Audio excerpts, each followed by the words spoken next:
Tonight on 2020. Mirror, mirror. It's America's #1 New Year's resolution, losing weight. But how far would you go? You're sewing a foreign object into somebody's mouth. The latest diet craze or just crazy? The tongue patch.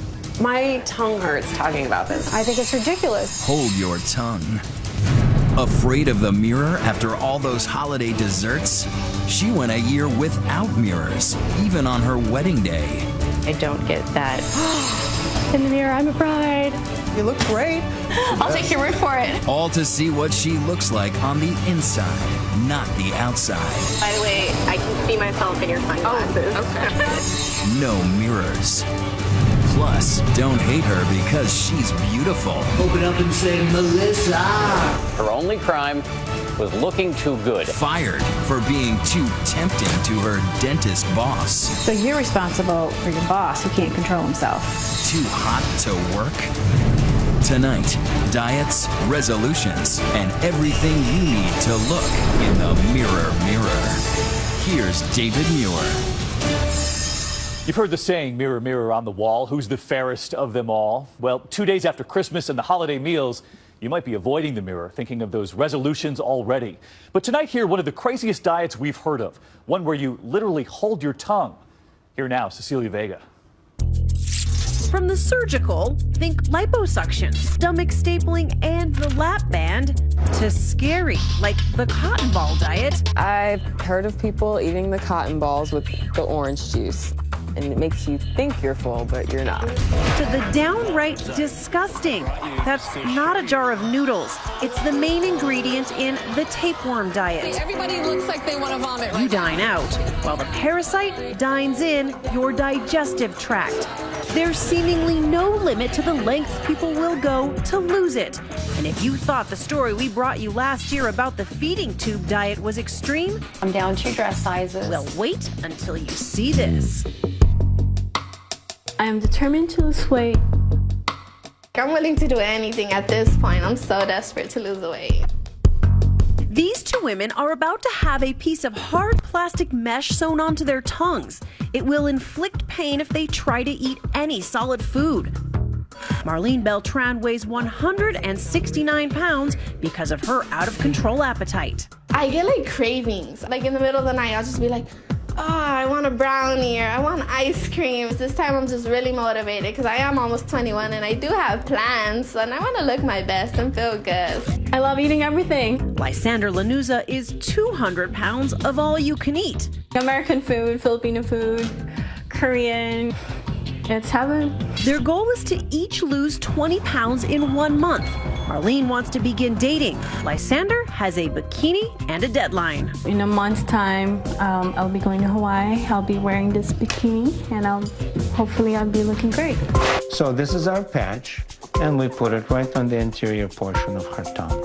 It's called the tongue patch. Cosmetic surgeon Dr. Nicholas Shigay introduced the procedure in the U.S. 4 years ago after first seeing it done in Latin America. I thought, this is a good way to help people lose weight quickly. The first stitch is already in.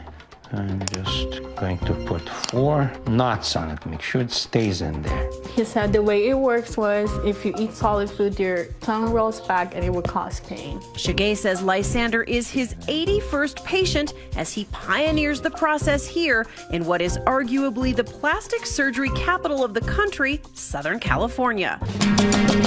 But that's nothing compared to body-conscious Venezuela. One clinic in Caracas has stitched patches on more than 800 tongues. Is the goal of the tongue patch so that your tongue hurts when you go to swallow food? It's a pattern interrupt. When patients want to swallow food, they realize, hey, I cannot do that. That's why I have this patch here. So it reminds them. But you're sewing a foreign object into somebody's mouth. Is that healthy? Well, it's not unhealthy. Hey, the surgery is all finished. Wow. I can't find my tongue. She'll be able to speak normally in a few hours when the anesthetic wears off. But all that greasy fried food she loves Forget it. It's a strict 800 calorie per day liquid diet of bad shakes and low-cal beverages until the patch is removed in 1 month. How much weight are you guaranteed to lose with a tongue patch? I cannot say that you're guaranteed, but an average weight loss is anywhere from 18 to 20 pounds in that 1 month's time. 18 to 20 pounds at a cost of $2,000. Seem hard to swallow? Maybe. Lysander is paying full price, but Dr. Shigay is doing Marlene's procedure for free because we are recording it. I was told that food gets stuck on the patch too, so even if you want to cheat a little, you get caught because it gets My stuck. tongue hurts talking about this with you. No, I'm not nervous about the pain or anything. I'm kind of excited. On the morning of her appointment, Marlene is more concerned about organizing all the clothes she hopes to soon be able to wear. Okay, so these are all jeans. Like these are still brand new. They have the tags on. Did you buy them thinking you were going to fit into these at some point? Yeah, I did, and then once they didn't fit, I was just like, oh, I'll lose the weight and I'll fit into them. That never happened. You ready? All right. Stick your tongue out for us. Good. Perfect. Dr. Shigay reminds her that as of now, she's on that same low-calorie liquid diet. And 3 times a day, you start taking that, okay? And no cheating. Okay, no Twinkies. After only 10 minutes, the patch is in place. Good girl. All done. What's it feel like? I can't talk. That seemed pretty easy. It was quick. You don't feel it. You don't feel it. Have you ever received any flack from colleagues in the medical community for this? No, I haven't. Dr. Shigay, meet Dr. Christine Petty. I think it's ridiculous. And Dr. Rob Huizenga. I think it's a barbaric procedure. She's also a plastic surgeon. I could never advise a procedure that would cause a patient pain. Pain is not a good thing for anybody. Start today. Better known as Dr. H, he specializes in long-term weight loss, spending 14 seasons as an expert on The Biggest Loser. This is so primitive an approach. You could hire somebody to hold a gun next to your head and threaten to shoot you every time you eat. You could have somebody with a hammer hit you over the head every time you threaten to have something to eat. Would you do this on your own body? I would. You haven't done it on any of your family members, have you? Well, so far, no volunteers. When we come back, what is it like living with a mesh patch stitched to your tongue? 30 days on America's most extreme diet. And I want a burger really bad, a cheeseburger. Will one of these women wish they had never done it? I don't care if it's a bite, I just want a burger. And will the weight come off? Stay with us. The results may surprise you.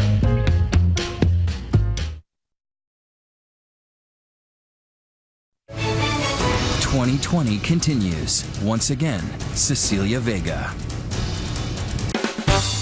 They say no pain, no gain. But this is turning that phrase on its tongue.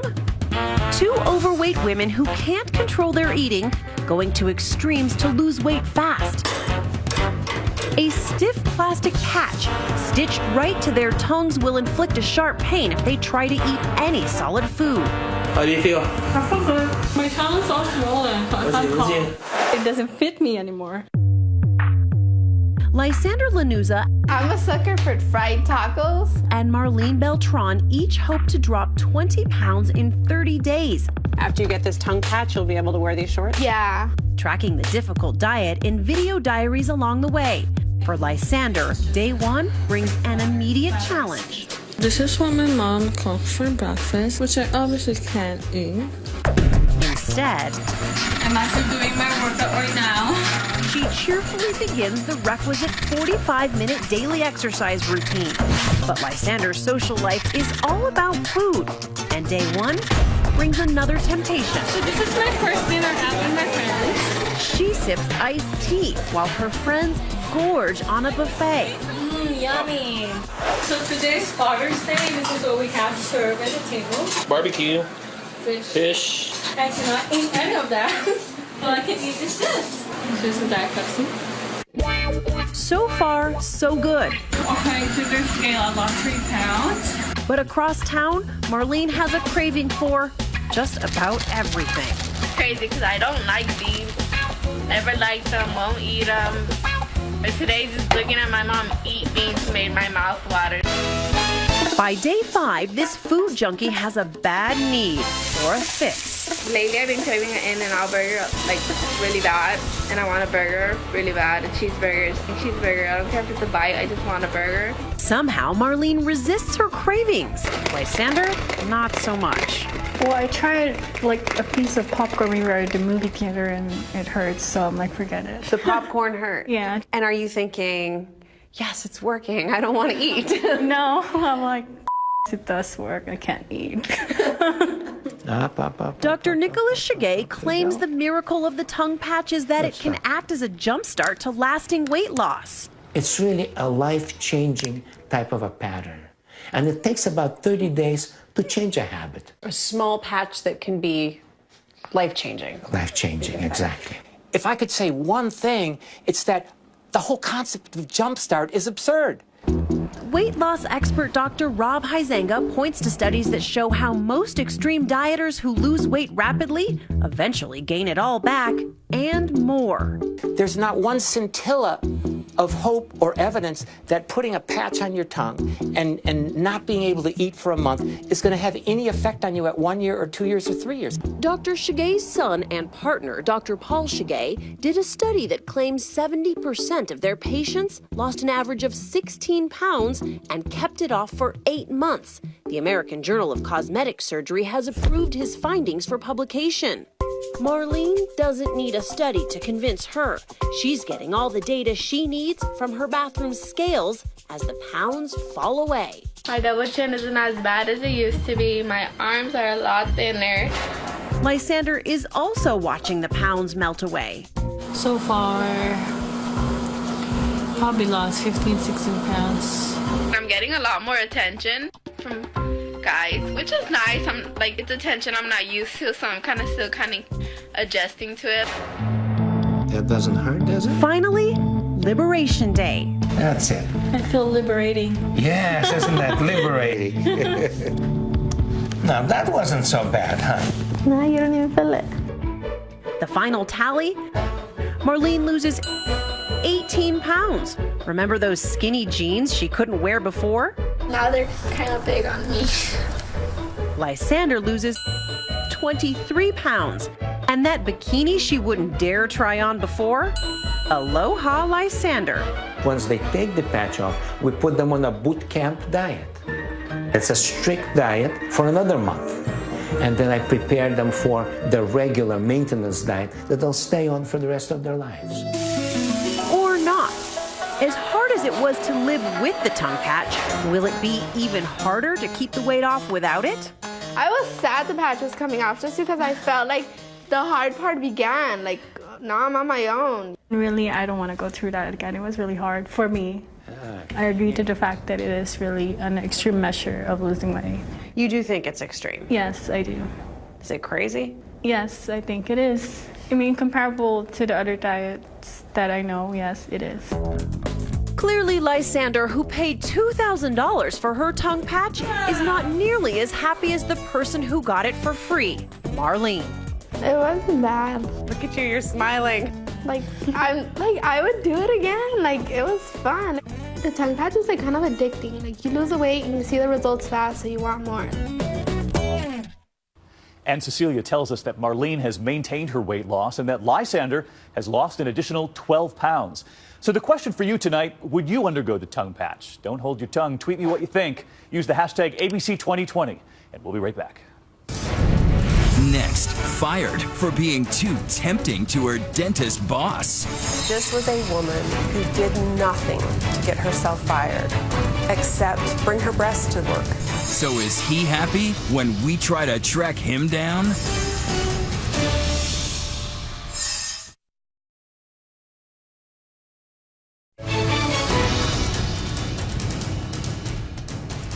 After all those holiday desserts, perhaps the dentist is now in your future. But what happens when that dentist isn't focused on your teeth, but the dental assistant across from him? Here's Paula Ferris. Well, the cat's out of the bag. The beautiful get all the breaks. The pretty get all the perks. And the gorgeous get all the gigs. Look at the waitresses. Yeah? It really ticked off Elaine in this classic Seinfeld episode when she thought this diner would only hire well-endowed waitresses. You know what? That's discriminatory. Turns out it wasn't lookism, it was nepotism. They're my daughters. But beauty bias can cut both ways. I'm Melissa Nelson. I was fired because my boss thought I was too attractive. Which brings us to Fort Dodge, Iowa, and their Fields of Opportunities, America's heartland for some twisted matters of the heart. All she ever wanted to do was be a dental assistant. Steve is Melissa's high school sweetheart. They're married with 2 young children. She wanted to work for Dr. Knight's office, so she job shadowed there. She got a job there, and everything fell into place. She loved her job. 34-year-old Melissa was the dental assistant for Dr. James Knight. By the dentist's side, 8 hours a day for a decade. It was a fun working environment. How did you view Dr. Knight? I viewed him as a father figure, as a dad. He was your mentor, right? Very much so. How close did the two of you get? When we had both of our kids, his family came and visited him in the hospital. Melissa says it was all a gas until the doc started pulling more than teeth. Once he hit 50, she says he was working out, pumping iron, and getting buff. He became more confident and more outgoing. Do you think he was going through a midlife crisis? That's the only thing I could come up with. The two had a friendly relationship, trading personal text messages during off hours. But then Melissa says it went from cordial to creepy. He would ask me about my personal life. He would ask me how often I would have sex. And Melissa says when she answered and implied not that often, the dentist offered this artful analogy. That's like having a Lamborghini in the garage and never driving it. And he warned his mentee, if you see my pants bulging, you'll know your clothes are too revealing. This was Melissa's standard issue scrub suit uniform, and occasionally on humid days, her lab coat was removed, revealing her 5'1" frame and a simple crew neck t-shirt. See if this thing's working. Oh my God. Oh, I'm sorry.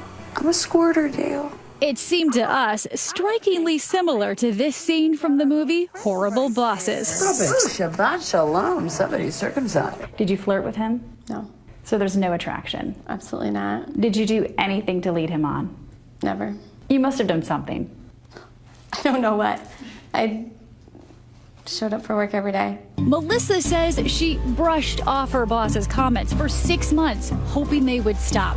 But things came to a head when there was an exchange during non-business hours. The dentist's wife caught them texting each other while he was on vacation and made sure it would end. His wife came in with a purple folder and just sat it on his desk and walked out without saying anything. Thus began a day at this dentist's office with more discomfort than a string of scheduled root canals. Talk about intervention. Dr. Knight even brought in his local pastor. I found out later that it was his minister from church. It's his pastor, it's you, and it's Dr. your boss. Yes, the three of us sitting in an office. Did you think, what the heck is going on? Absolutely. I had no idea why I was in there. And in that purple folder, a pink slip. Dr. Knight said I couldn't work in the office because he was becoming attracted to me and not able to focus on his family and his family life. What was your reaction to this? He can't control himself? I instantly broke down in tears. All I remember is just sitting there and not able to get up, telling him that I love my job.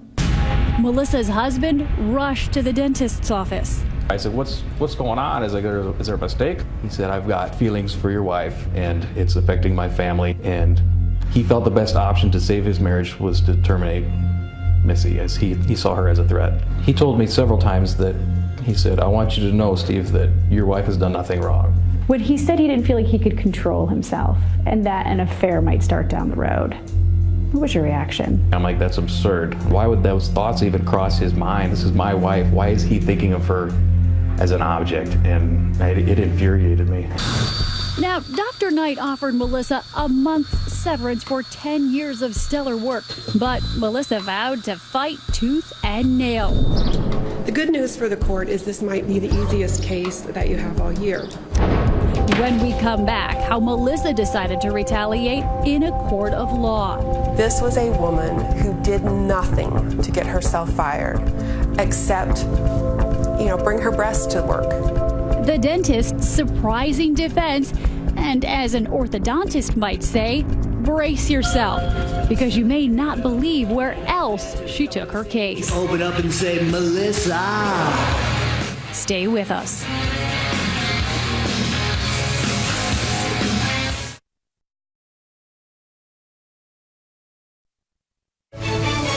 "2020 continues. Once again, Paula Ferris.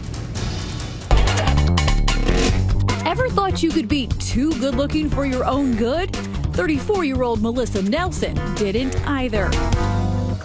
But she was fired from her job as a dental assistant with a month's severance after 10 years simply because the 54-year-old dentist she worked for found her irresistibly attractive and a threat to his marriage. I'm sure you remember the song I'm Too Sexy. Well, it seems it's actually possible to be too sexy for your job. What was life like when you were working for him? It was good. I was home with my kids every night. We had just bought some land and I made the first payment and lost my job 2 days later. I've read lots of comments of people who say, good for him, at least he was honest. A lot of men would have just slept with her. Paige Fiddler is Melissa's attorney. I can assure you, there's about a snowball's chance in hell that would have happened. Seeking damages and lost pay, Melissa took her cause to the Iowa District Court in August 2010 and filed a gender discrimination suit against Dr. James Knight. But the judge dismissed the case before trial. I was hurt. I think more than anything, I was hurt. Dr. Knight declined our repeated requests for an interview, but his attorney told ABC News she was not terminated because of her gender, but to preserve the best interest of his marriage. We had admission after admission after admission from the defendant himself that her sex played a part in his decision. So last December, Melissa appealed to the Iowa Supreme Court. We are not allowed to discriminate against someone because of who God made them. Having breasts is pretty closely connected with being a woman. But the 7 justices ruled that although the 1 month's severance was rather ungenerous, terminating an employee is okay, simply because the boss views the employee as an irresistible attraction, especially since the wife felt her marriage was threatened. So you're responsible for your boss who can't control himself. It's what the Supreme Court has led us to believe. I don't think the law is out of touch. I mean, this guy is a jerk, but being a jerk is not illegal. Elia Shapiro is a senior fellow in constitutional studies at the Free Market Cato Institute. You can fire someone for being tall, for being short, for cheering for the wrong team, for wearing the wrong color. But you cannot be fired if you're part of a protected class, such as gender, race, or religion. Still, Shapiro says Melissa's case is not about gender. He's a man, she's a woman, he's attracted to her. How is it not a gender issue? She was fired because he felt that their relationship was affecting his marriage. All he had to do was control himself. How hard could that be? Well, he feared that if he kept her on, then he might start harassing her. He might start harassing her? He said, how often do you have orgasms? And if you see a bulge in my pants, it's because your clothes are too tight. Well, it's inappropriate, but she didn't complain. The court agreed, but in the court of public opinion, the ruling surprised and stung. Her only crime was looking too good. Bosses can legally fire any employee they see as an irresistible attraction. If a man is saying that a woman is so irresistible that he's afraid he will sexually offend against her, what does that say about women in the military? What does that say about about equality in any workplace. Rika Basu wrote a scathing column for Iowa's Des Moines Register, calling the 7 male justices' decision embarrassing. I think a female justice working through her own firsthand experience and perspective would have had a different take on it. Melissa filed yet another appeal, and in a surprise this summer, perhaps because of the public outcry. Can I just say this dentist needs a little Novocaine in Mr. Happy? The High Court agreed to reconsider their earlier ruling, a rare occurrence. But the same 7 justices came up with the same ruling and clarified that you can be fired because the boss's spouse views the relationship as a threat to her marriage. Melissa is out of legal options. She thinks it's laughable a jury of her peers will never get to decide if she was wronged. So, naturally, she brought her case to Comedy Central. Melissa wants to clean teeth. She shouldn't have to worry about her boss's dirty mind. That's why I invited her to give me an oral exam in Hollywood, where women are never objectified. This is the standard issue scrub suit and lab coat she wore to work. But this is the outfit she wore on Tosh.0. Dancers come on the stage, open up and say, Melissa. Good for her. I think it was her way of saying how ridiculous these allegations about her were. He called you the best dental assistant he ever had. Why haven't you gotten back into the industry? I think my biggest fear is trusting someone, trusting somebody that I have to work that close to. I wouldn't want to be hurt again. So the former dental assistant traded in sunny smiles for bronzed bodies, working as the salon director at a tanning salon by day and waiting tables at a sports bar by night. It's not an easy job. Very demanding, always on your feet. Do you ever see Dr. Knight around town? No. This is lawyer. He comes in and eats at the restaurant that I work at. And I can either pick my head up and go with it, or I can walk away with my tail between my legs. I'm not going to let that happen. So was that dentist courageous for protecting his marriage, or does she deserve her job back? Tweet me, use the hashtag ABC2020. We'll be right back. Next, how a teenage obsession with looks led to a big cover-up. And I just thought to myself, get rid of mirrors. Covering up mirrors for an entire year. The first month of the project, it was maybe like a 50-50 shot that I had mascara on my nose. But going without a second look, even on her wedding day? Could you do it?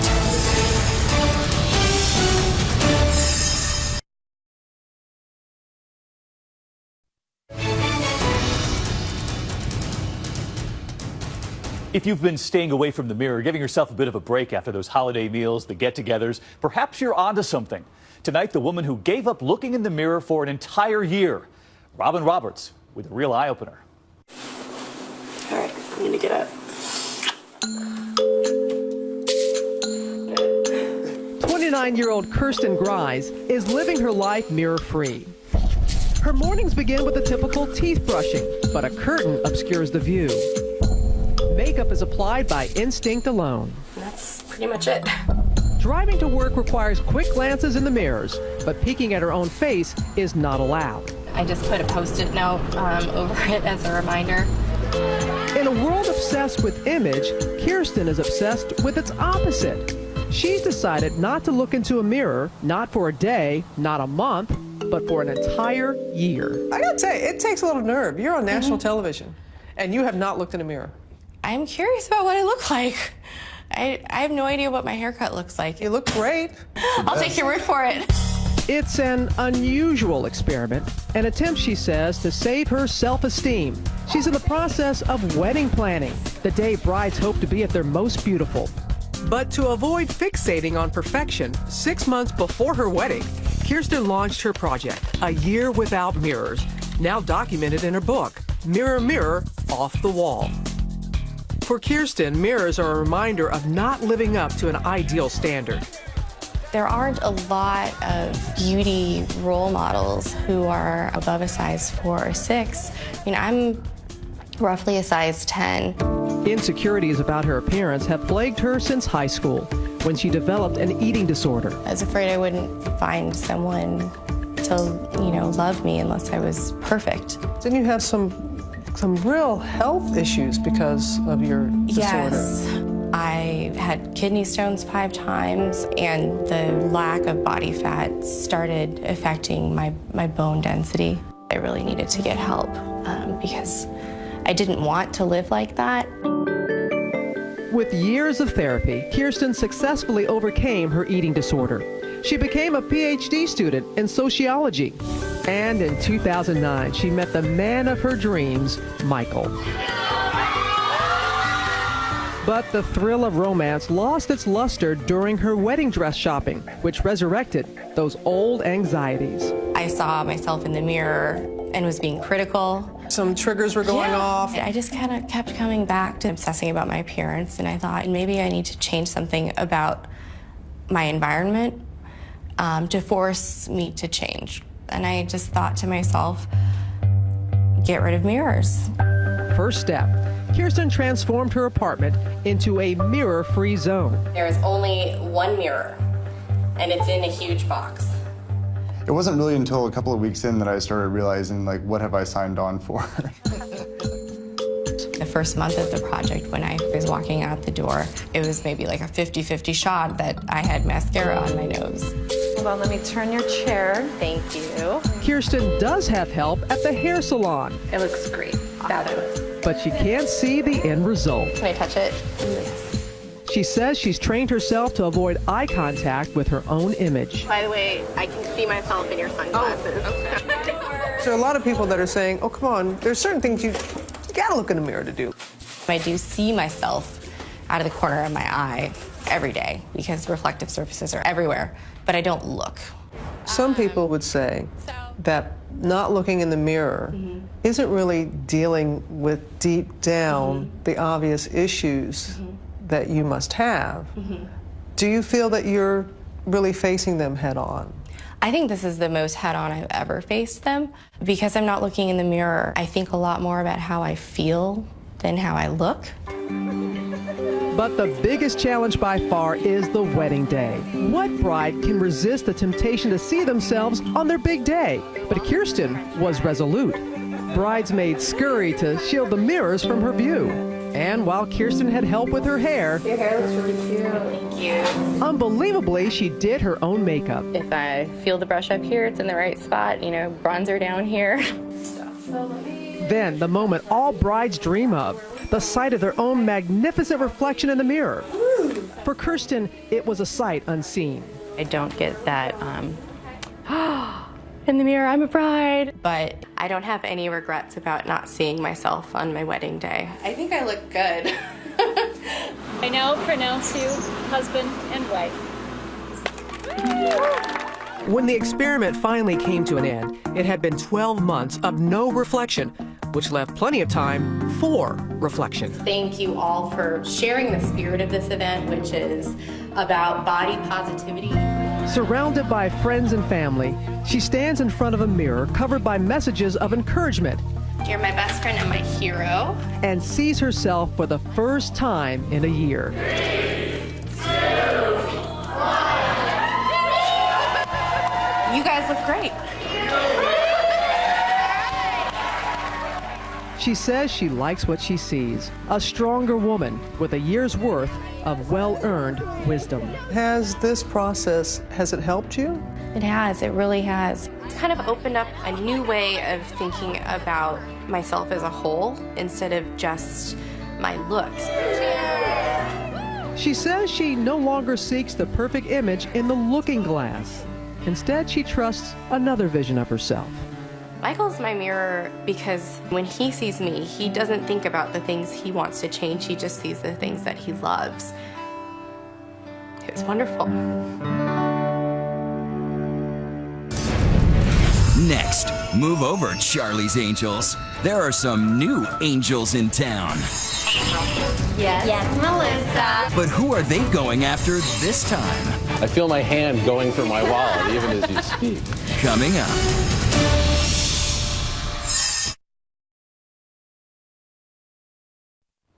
'Tis the season for holiday giving, so many worthy charities in this country. But what happens when there's giving fatigue? Tonight, turning not to Charlie's Angels, but to Charity's Angels. Chris Conley with the new bosses tonight saying, good morning, Angels. Seaside Marina Del Rey, ever a magnet for LA's affluent. Ready to dress up and raise a glass on an evening out.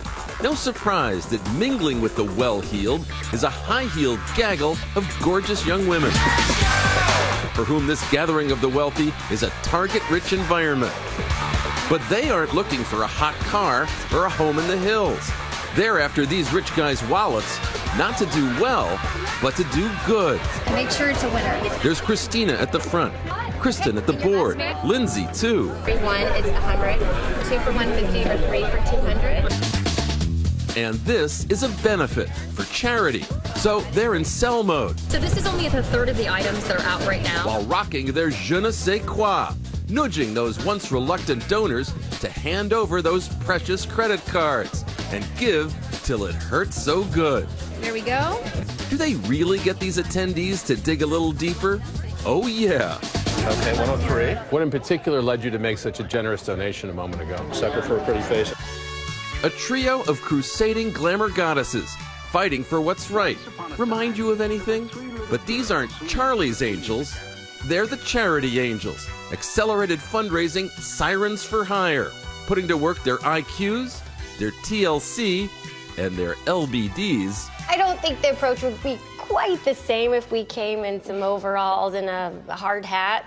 But it could. I mean, it might be a cute look. $15,000. Prying open like oysters those bountiful billfolds and putting the in not-for-profit. Thank you so much. As you can see, all of the Charity Angels are beautiful on the exterior, but they are far more beautiful on the interior than you can ever possibly imagine. They're beautiful, they're brilliant, and they work for her. Yes. Yes, Melissa. We're going to the Beverly Hills Hotel to raise money for the Children's Hospital of Los Angeles. Model-turned-philanthropic powerhouse Melissa Nielsen. In 10 years, she's guided her Charity Angels concept to a $10 million gross, while amping up many benefits' bottom lines. By what percentage can you increase what they would normally make at a fundraiser? 60 to 100%. Not 10, not 20, 60 to 100%. 60 to 100%. So how'd you like this knowledge that she brought? Melissa pays each of her angels a flat rate of $30 an hour. She rocks 150 benefits a year. Please, the Charity Angels are walking around right now. Open your wallets. I don't right away ask them for their money. I want to get to know them. Are you looking at that person Right. just like you're looking at me now? I feel my hand going for my wallet even as you speak. Give me your wallet. Give me your wallet. I'll spend your money. But don't confuse these girl I didn't know you could get down like that independent women with booth babes. Those so do you come with that car convention center cutie pies who are ogled but not heard.